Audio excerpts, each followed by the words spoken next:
그러면 많은 독자들은 사실 여기서 그만 읽을 것 같아요. 과속 방지턱 같은 데 걸리는 경험을 또 하게 될 거란 말이에요.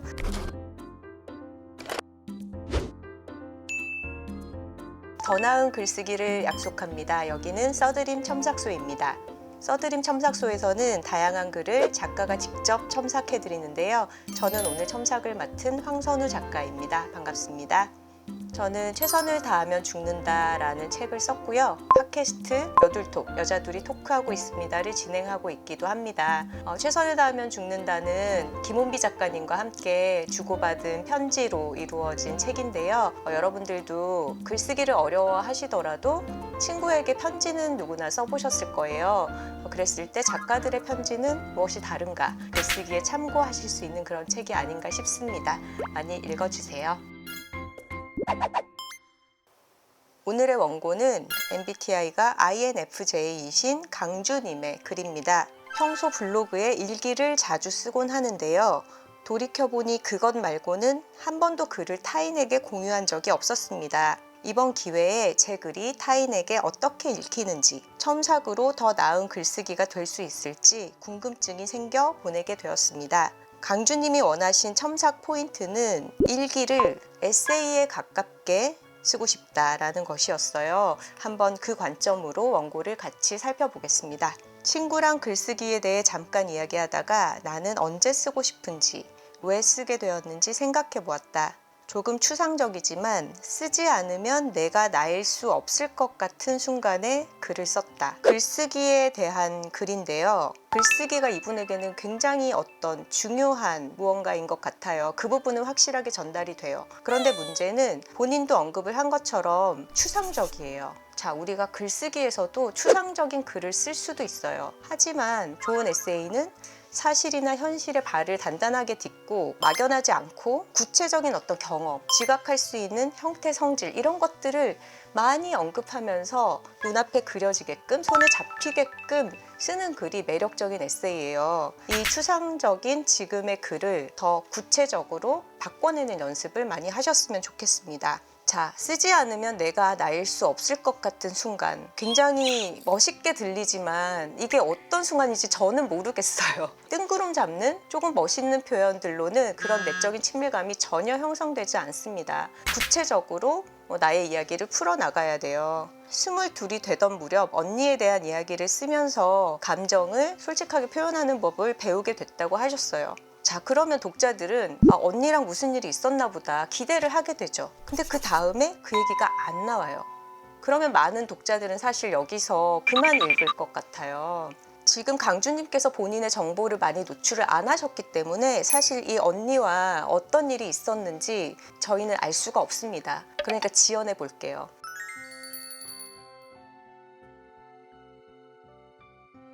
이런 식으로 부연 설명을 해주면 이 글쓴이가 언니와 이런저런 일들이 있었구나, 그때 글을 쓰면서 굉장히 위로를 받았겠구나 라는 거를 독자들이 납득을 할 수가 있죠.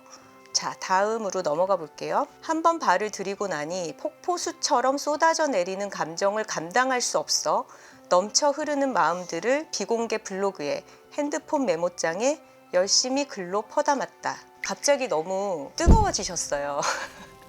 독자들에게 전달을 하기 위해서는 조금 사귈 필요도 있을 것 같아요. 왜냐하면 이 글이 뭔지 우리 못 봤잖아. 강주님의 핸드폰 메모장에 뭐가 적혀 있는지 아무도 모른단 말이에요. 그러니까 가능하다면 그럴 때 썼던 글을 예시를 들어줬으면 좋겠어요. 다른 사람들에게 읽히려고 쓴 글이 아닐 수 있는 초고를 다른 사람들이 읽을 수 있을 만큼 다듬고 꺼내놓는 작업을 하셔야 됩니다. 감당하기 어렵도록 넘치는 마음들을 비공개 블로그에, 핸드폰 메모장에 퍼담았다라고 하면은 우리가 보통 남이 쓴 글을 가져올 때 퍼온다 이런 말을 쓰니까 그게 연상되거든요. 글로 옮겼다.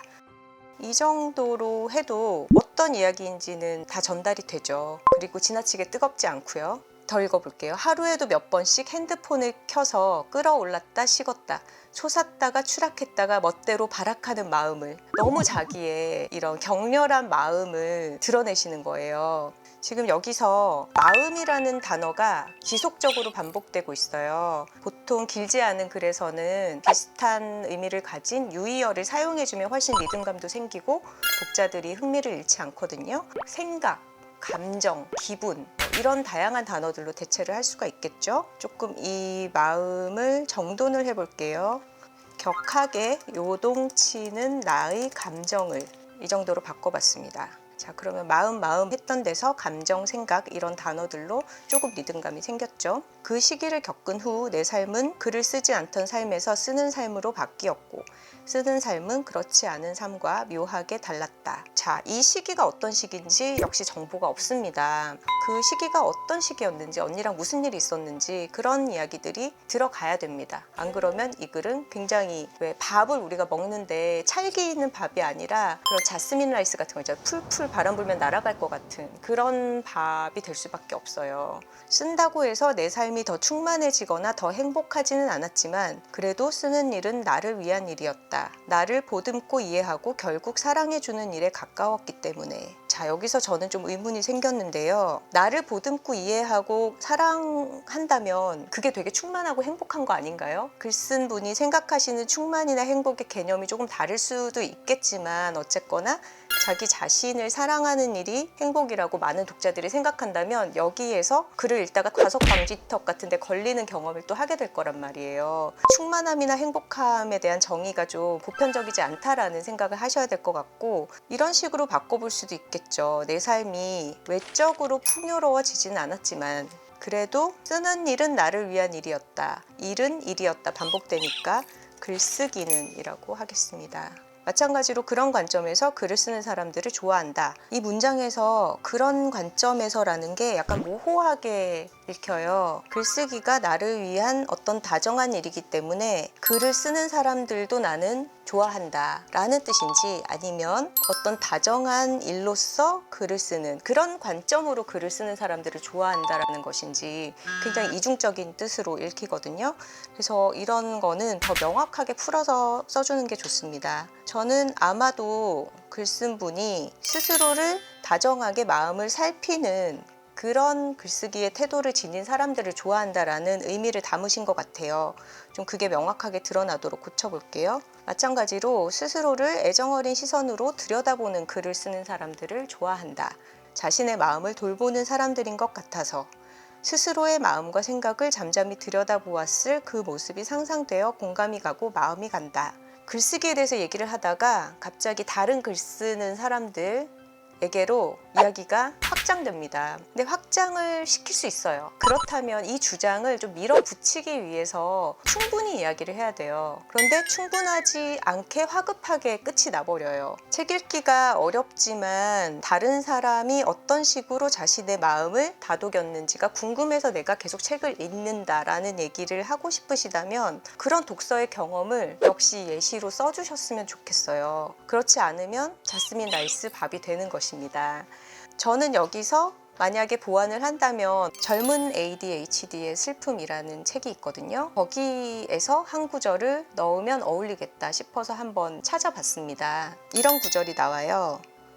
지금 내 좌우명은 뭐 어때 야 용이다. 뭐가 어때요가 아니고 오타 그대로 뭐 어때 야 용. 별뜻 없지만 그 어떤 규칙성도 찾아볼 수 없는 배열이 내 인생과 닮은 것 같다.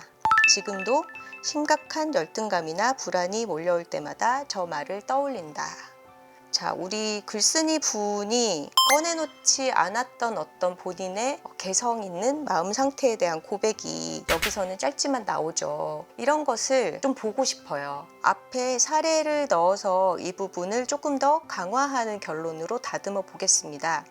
다른 사람의 글이 궁금하다. 그리고 누구나 작가가 될 수 있는 시대가 좋다 사이에 약간 연결고리가 만들어지겠죠. 일기를 쓰더라도 감정으로만 흐르다 보면은 누군가에게 보여줄 수 있는 글을 쓰는 방법과 멀어지게 되기 쉽거든요. 그러니까 일기를 쓸 때도 어떤 주제를 가지고 시선을 나의 내면뿐만이 아니라 외적인 세계로 돌려서 그것을 어떻게 독자들에게 더 잘 전달할 것인가 쓰는 연습을 하시면 글이 훨씬 좋아질 것 같습니다. 다른 사람들 앞에 꺼내놓는 연습, 표면적으로 훑고 넘어가는 게 아니라 깊숙하게 들어가서 그것의 근거까지 한번 제시를 해보는 연습, 그런 식의 글쓰기 훈련을 해보셨으면 좋겠습니다.